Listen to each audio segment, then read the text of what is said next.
I think community engagement is a real strong corrective to academic research. I think it really makes it much stronger.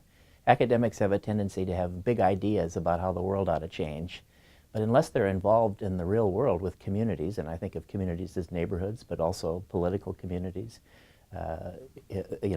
communities in the business community, unless you're really involved with communities, it's very hard to know whether what you're saying makes any sense in the real world.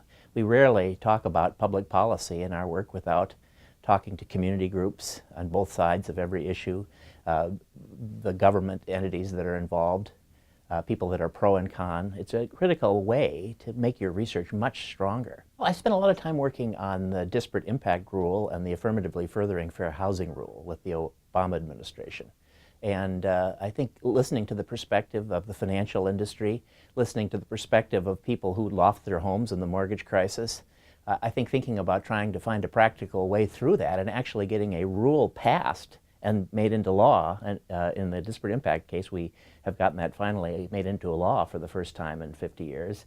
And the affirmatively furthering rule is along that path. I think being engaged with all of those communities on both sides of the issue was critical to those ideas becoming the law. You have to go to lots of meetings. You have to go into people's houses and listen to them. You have to, we spent a lot of time with people squatting in empty houses in South Minneapolis.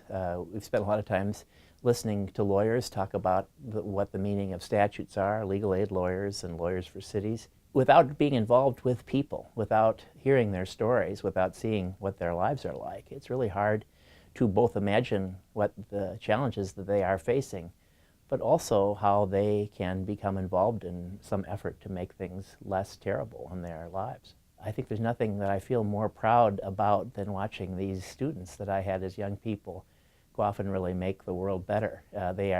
Nobody works harder than young students on public policy issues that they're excited. No one has the kind of openness, and it's a period in your life when there's an enormous amount of possibility, and you can find something that you really feel passionate about. It can change your life, and it can also change the lives of people all around you. So I've had a lot of students that have gone on to do this kind of work for the rest of their lives, and I think that at the end of the day, there's nothing I feel better about.